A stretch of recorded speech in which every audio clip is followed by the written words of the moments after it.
بسم اللہ الرحمن الرحیم۔ السلام علیکم عزیز طلبہ کرام، سبق نمبر 151 ہے۔ آج انشاءاللہ کتاب الکفالت مکمل ہو جائے گی اور کفالت کے متفرق مسائل ہوں گے جن کو مسائل شتہ کے ساتھ تعبیر کیا جاتا ہے، اور وہ 10 قسم کے انشاءاللہ مسائل ہوں گے، وہ ذکر کیے جائیں گے۔ لیکن اس سے پہلے کچھ تفصیل ہوگی اس بات سے متعلق کہ کفیل مکفول عنہ سے مطالبہ کر سکتا ہے، یعنی ابھی تک اس کی طرف سے دین ادا کیا نہیں ہے کفیل نے، اس سے پہلے جا کر مکفول عنہ سے لے سکتا ہے۔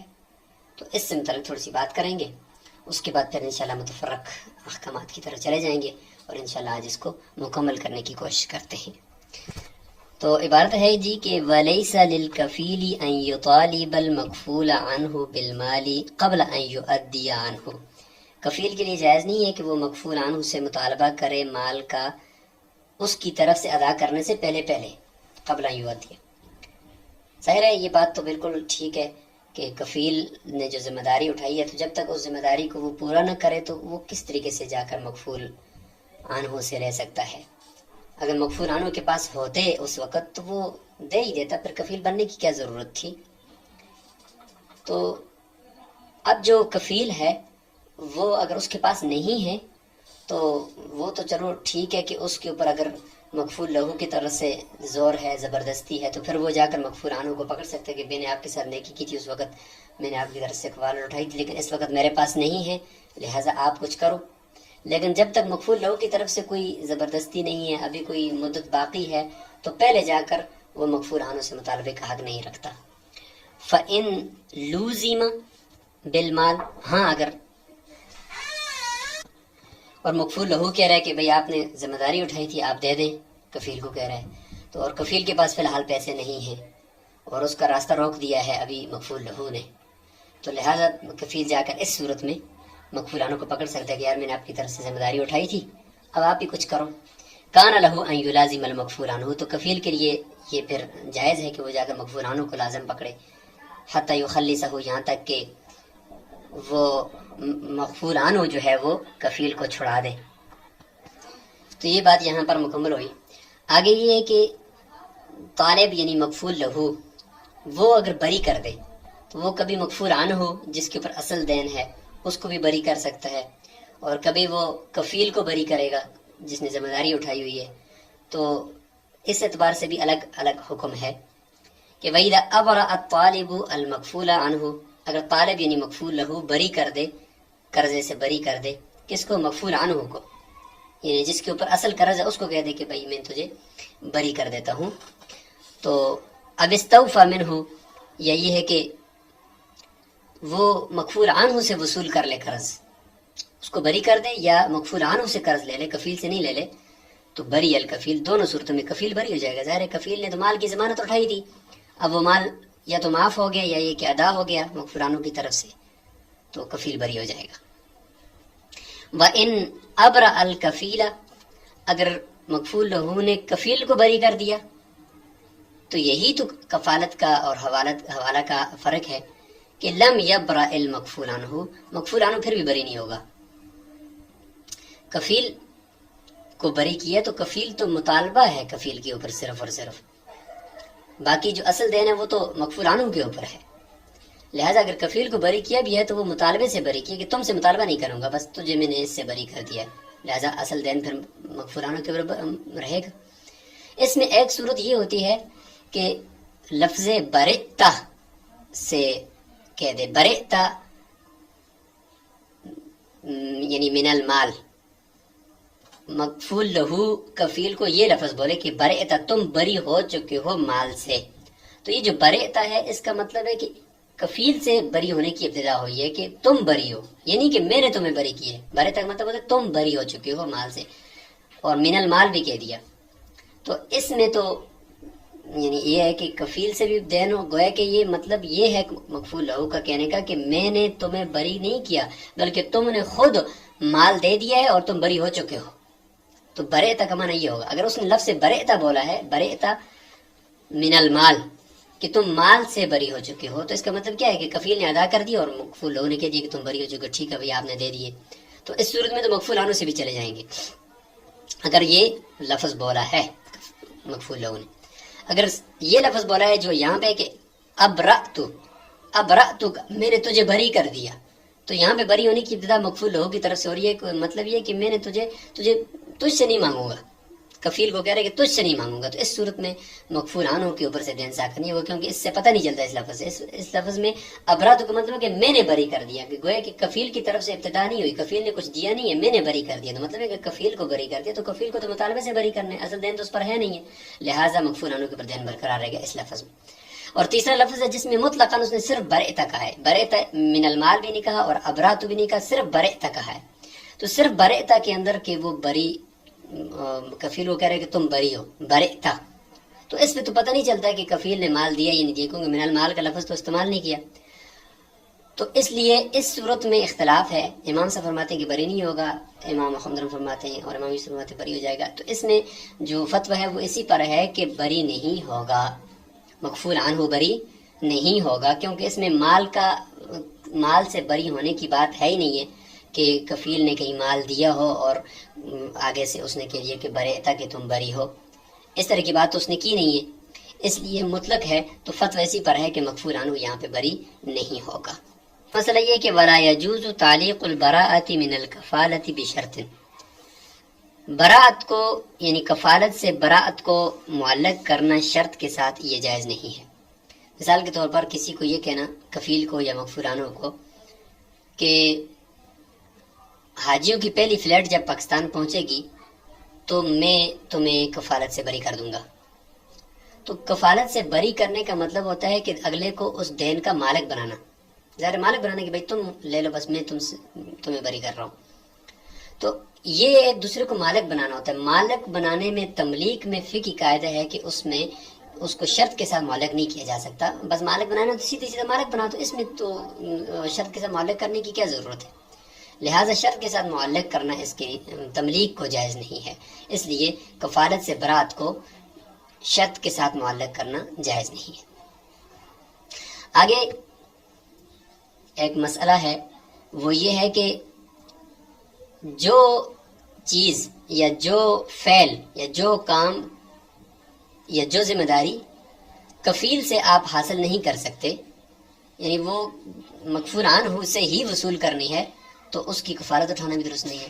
جیسے کہ پیچھے ہم نے پڑھا تھا کہ حدود اور قصاص میں اس بندے کے نفس کی کفالت اٹھانا جائز ہے، یعنی یہ تو اس سے میں ہم نے ذکر کیا کہ حدود اور قصاص تو شعبے سے ساقط ہو جاتے ہیں، لہٰذا کفیل تو ہر حال میں اس کو حاضر کرے گا، لہٰذا کہتے ہیں کہ بھائی وہ اس میں کفالت درست نہیں ہے. لیکن یہاں پہ بات آ رہی ہے کہ خود حدود اور قصاص ان کی کفالت اٹھانا، پہلے تو اس بندے کی کفالت اٹھانا جس کے اوپر حد لازم تھی یا قصاص لازم تھا، اب اس بندے کی کفالت نہیں ہے. اب بات یہ ہو رہی ہے کہ اس حد کی، نفس حد کی کفالت یا اس نفس قصاص کی کفالت اٹھانا، کہ اگر اس بندے کے اوپر حد نہ لگی، یہ نہ آیا تو میں اس حد کے لیے تیار ہوں، میرے اوپر کوڑے مارے جائیں. یا اگر اس قاتل نے مجلس میں اگر حاضری نہ دی تو میرے اس کی جگہ پہ مجھے قتل کیا جائے. تو ایسا نہیں ہو سکتا. لا تزر وازرۃ وزر اخری، کہ ایک کی حد دوسرے کے اوپر جاری، ایک کا قصاص دوسرے کے اوپر جاری نہیں ہو سکتا. وَكُلُّ حَقٍ لَا يُمْكِنُ اسْتِفَاؤُهُ مِنَ الْكَفِيلِ، ہر وہ حق جس کا وصول کرنا کفیل سے ممکن نہیں ہے. لا تصح الکفالۃ بہ، تو اس حق کی کفالت اٹھانا بھی درست نہیں ہے. کالحدود والقصاص، جیسے حدود اور قصاص ہے. تو یہاں پہ فرق آپ کو واضح ہو گیا ہوگا کہ پیچھے تو تھا کہ حدود اور قصاص والے کی کفالت، اور یہاں پہ خود حدود اور قصاص کی کفالت. وَإِذَا تَكَفَّلَ عَنِ الْمُشْتَرِ بِالثَّمَنِ جَازَ، اگر کوئی آدمی مشتری کی طرف سے سمن کا کفیل بنتا ہے، تو سمن متعین کرنے سے متعین نہیں ہوتا کہ مکفول عنہ کے پیسے ہوں یا کفیل کے پیسے ہوں، جو بھی ہو بس صرف پیسے ہی دینے ہوتے ہیں، تو جائز ہے. لیکن وَإِن تَكَفَّلَ عَنِ الْبَائِعِ بِالْمَبِيعِ لَمْ تَصِحَّ، اگر کوئی آدمی مبیع کا کفیل بنتا ہے بائع کی طرف سے، یہ درست نہیں ہے. کیسے کہ بائع کی طرف سے مشتری کو کہہ رہا ہے کہ اگر اس بائع نے یہ فلاں چیز مثلا موبائل ہے، اگر یہ آپ کو نہ دیا تو میں دوں گا. تو بھائی آپ کیسے دیں گے وہی والا موبائل، آپ کیسے دیں گے؟ سمن تو متعین کرنے سے متعین نہیں ہوتا کہ آپ کوئی بھی نوٹ دے دیں. لیکن بائے کے پاس جو مبیع ہے وہ مبیع بائے کے پاس ہے نا، آپ کے پاس تو نہیں ہے، تو آپ کس طرح ذمہ داری اٹھا سکتے ہیں کہ اگر بائے نے نہ دیا تو میں دے دوں گا؟ یہ تو ٹھیک نہیں ہے، یہ تو آپ کیسے دے سکتے ہیں؟ آپ اگر دیں گے تو کوئی اور دیں گے، وہ والا تو نہیں دے سکتے۔ البتہ مبیع کو حوالے کرنے کے لیے مشتری کی طرف اس کی کفالت اٹھانا درست ہے کہ بھئی میں خود باعث سے اس مبیع کو لا کر آپ کے پاس پہنچا دوں گا، اس کی ذمہ داری تو اٹھانا ٹھیک ہے، لیکن یہ کہنا ہے کہ اگر بائی نے نہ دیا تو میں دے دوں گا، یہ ٹھیک نہیں۔ ومن استاجر دابۃ للحمل، اگر کسی نے بوجھ اٹھانے کے لیے سواری کرائے پر لی، تو اگر وہ سواری متعین سواری تھی کہ یہ والی سواری لے کر جانی، یہ والی گاڑی لے کر جانی ہے، تو کوئی دوسرا بندہ آ کر اس کی کفالت نہیں اٹھا سکتا کہ اگر اس بندے نے یہ گاڑی نہ دی تو میں دے دوں گا۔ تو بھائی آپ کہاں سے دیں گے؟ وہ والی گاڑی بیعی نہیں ہے، آپ کدھر سے لے کر آئیں گے جب متعین ہو چکی ہے؟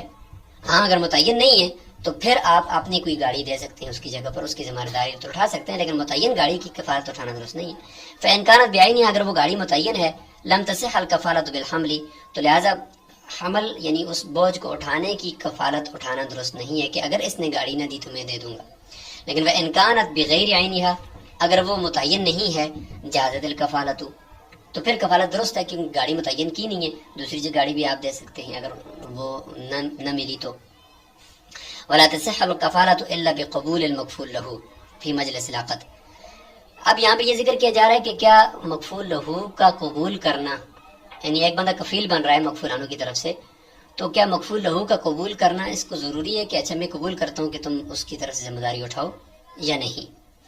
تو عام طور پہ ایسا ہو سکتا ہے کہ کبھی کبھار مکفول لہو مکفول عنہ سے تو اپنا قرضہ آسانی سے وصول کر سکتا ہے، لیکن وہ کفیل ایسا کوئی شرارتی بندہ ہے کہ اس کی طرف اس سے وہ وصول کرنا اس کے لیے مشکل ہے، اس لیے فرمایا کہ مکفول لہو کا قبول کرنا وہ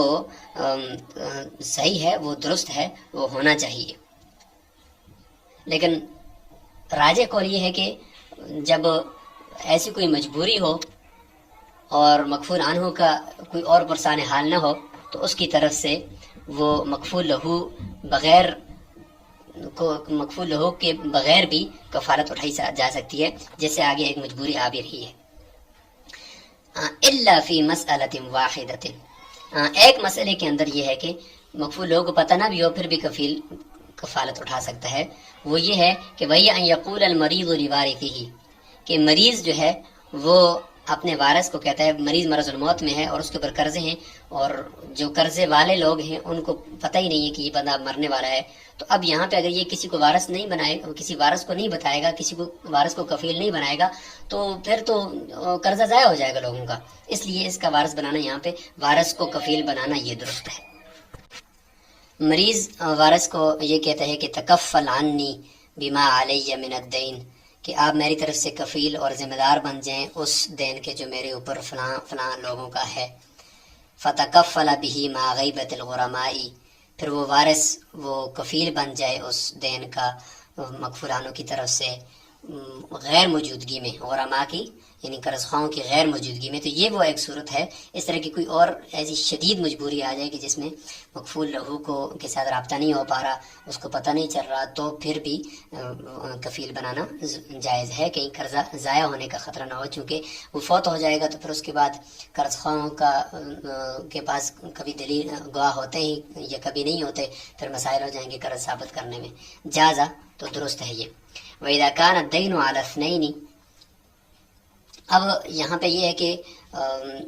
ہر ایک دوسری کی طرف سے کفیل ہو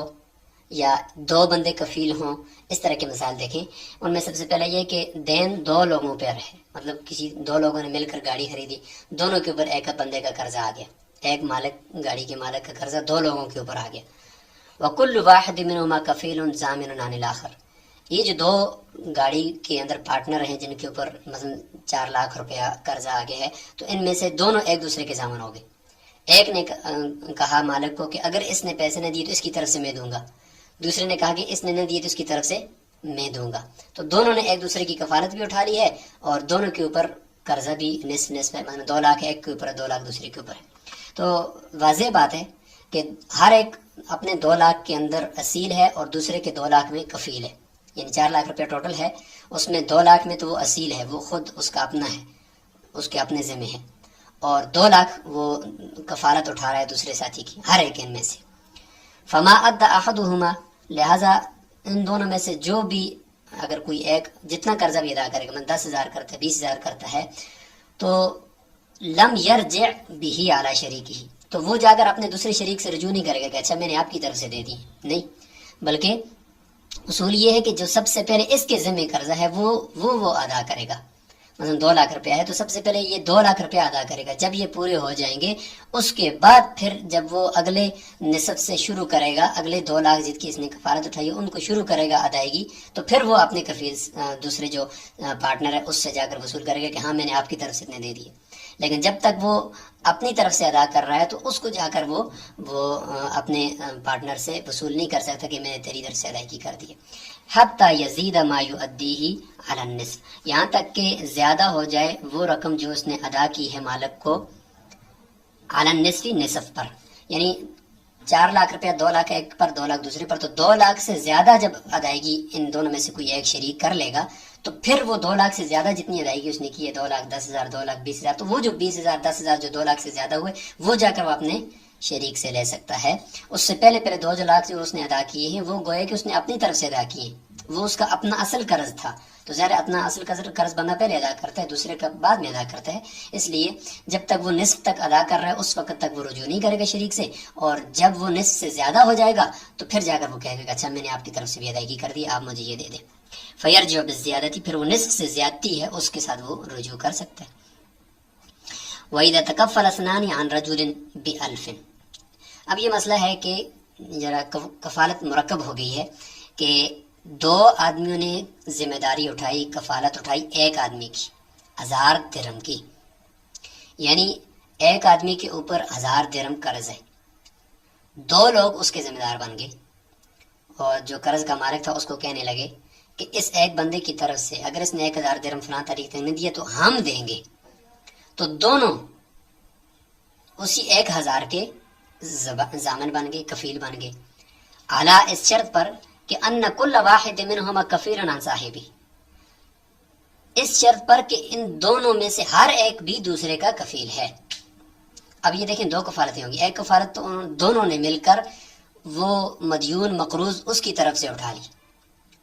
اور دوسری کفالت ان کی آپس میں بھی ہوگی، اسی 1000 درہم کی کفالت ان دونوں نے مل کر ایک مقروض کی طرف سے بھی اٹھائی، اور اسی 1000 کی کفالت ان دونوں نے آپس میں بھی ایک دوسرے کی اٹھائی کہ اچھا اس نے نہ دی تو میں دے دوں گا. تو اب یہ ہے کہ ظاہر ہے کہ ان کے اوپر خود اصل تو قرض کسی ایک کے اوپر بھی نہیں ہے، دونوں کفیل ہیں، لہذا ان میں سے جو بھی 1 روپیہ 2 روپے 3 روپے 10 روپے 1000 روپیہ 100 روپے جو بھی ایک ساتھی ادا کرے گا تو وہ گوئے کہ آدھا ایک کی طرف سے ادا کر، آدھا اپنی طرف سے ادا کر رہا ہے، آدھا اپنے دوسرے شریک جو کفیل ہے اس کی طرف سے ادا کر رہا ہے اور آدھا اپنی طرف سے ادا کر رہا ہے. تو لہٰذا اب اگر وہ 10 روپے بھی ایک ادا کرے گا تو 5 روپے جا کر دوسرے اپنے ساتھی کفیل سے لے گا.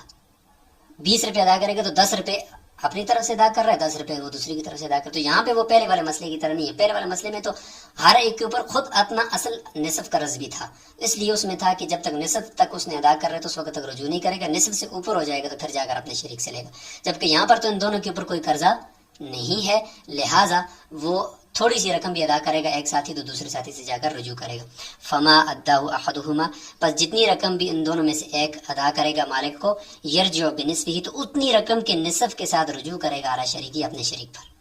یہ امید ہے کہ آپ کے سامنے ان دونوں مسئلوں کا جو اصل پیٹرن ہے اور شکل ہے وہ آپ کے سامنے واضح ہوگی کہ یہ کیا وجہ ہے کہ پہلے اس مسئلے کے اندر جب تک نصف تک ادائیگی ہو رہی ہے ایک شریک کی تو وہ رجوع نہیں کرے گا، نصف سے اوپر ہو گیا تو پھر دوسرے شریک سے جا کر وصول کر سکتا ہے، لیکن نیچے میں اگر جتنا بھی ادا کرے گا تو وہ جا کر رجوع کر سکتا ہے. قلیلا کانا او کثیرا، دونوں میں سے ایک نے تھوڑا سا قرضے کی تھوڑی سی مقدار ادا کر دی یا زیادہ کر دی، اس کا نصف ہر حال میں جا کر دوسرے شریک سے لے سکتا ہے. وَلَا تَجُوزُ الْكَفَالَةُ بِمَالِ الْكِتَابَةِ، یہ ہم نے پہلے ذکر کر دیا کہ دینے صحیح ہونا چاہیے. جس مال کی کفالت اٹھا رہی ہے وہ مال اٹھائی جا رہی ہے، وہ مال جو ہوتا ہے وہ دینے صحیح ہو. تو مکاتب کے اوپر جو مال ہوتا ہے بدلے کتابت کا تو وہ دینے صحیح نہیں ہوتا، لہٰذا اس کی طرف سے کفالت اٹھانا بھی درست نہیں، کیونکہ وہ خود مکاتب کے اوپر بھی ادا کرنا لازم نہیں ہے، جب بھی چاہے وہ عاجز بھی اپنے آپ کو کر سکتا ہے. سواء حر تکفل به او عبد، آزاد آدمی کفالت اٹھائے یا غلام آدمی اٹھائے. آزاد میں تو کوئی اشکال نہیں تھا، غلام کے اندر یہ تھا کہ چلو وہ مکاتب بھی تو غلام ہے تو اس کی طرف سے یہ کفالت اس کی تو درست ہو جانی چاہیے، لیکن کہتے نہیں، جو بھی کفالت اٹھائے گا درست نہیں ہے۔ وَإِذَا مَاتَ الرَّجُلُ وَعَلَيْهِ دُيُونٌ، کوئی آدمی مر گیا اور اس کے اوپر قرضے ہیں، وَلَمْ يَتْرُكْ شَيْئًا، اس نے کوئی بھی پیچھے مال چھوڑا نہیں ہے، کوئی بھی مال اس نے نہیں چھوڑا، فَتَكَفَّلَ رَجُلٌ عَنْهُ لِلْغُرَمَاء، اس کی طرف سے ایک آدمی نے ذمہ داری اٹھا دی کہ اچھا یہ فوت ہو گیا، اس کی طرف سے میں خود دے دوں گا قرض خواہوں کو، تو کیا یہ کفالت درست ہوگی؟ کیونکہ ایک آدمی نے نہ کوئی وصی مقرر کیا ہے، نہ کسی کو ذمہ داری دی ہے، نہ اس کے پاس کچھ ترکے میں مال ہے، تو ایک آدمی اس کی طرف سے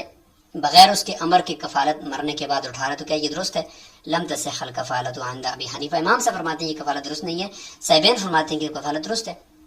صاحبین فرماتے ہیں کہ آلریڈی اس کے اوپر قرضہ تو تھا، ثابت بھی ہو گیا، لہٰذا کوئی آدمی اس کی طرف سے کفیل بندہ تو یہ کفالت تو درست ہونی چاہیے کیونکہ یہ دینے صحیح ہے، لیکن امام صاحب فرماتے ہیں کہ یہ دینے ضعیف ہے۔ کیوں؟ اس لیے کہ جب وہ فوت ہو گیا تو خود اس کا ذمہ، چونکہ قرض وہ ہوتا ہے جو ذمے میں واجب ہو، اور وہ ایک فعل ہے، عین چیز تو واجب نہیں ہوتی نا، عین چیز واجب نہیں ہوتی، جو واجب ہوتا ہے یہ بڑی بات ہے، اس کو ذرا سمجھے، جو جس کے بارے میں ہم کہتے ہیں کہ یہ دین واجب ہے، تو دین کا مطلب ہوتا ہے کہ ذمے میں کوئی کام ہے جس کی ادائیگی اس بندے کے اوپر واجب ہے، تو وہ ادائیگی واجب ہے، جب وہ مر گیا تو وہ ادائیگی اس سے ساقط ہو گئی، اب اس نے وہ فعل اس کے اوپر تو نہیں، جس طریقے سے نماز اس سے ساقط ہو گئی، سب چیزیں ساقط ہو، تو یہ ادائیگی کا فعل بھی اس سے ساقط ہو گئی، تو دین ضعیف ہو گیا۔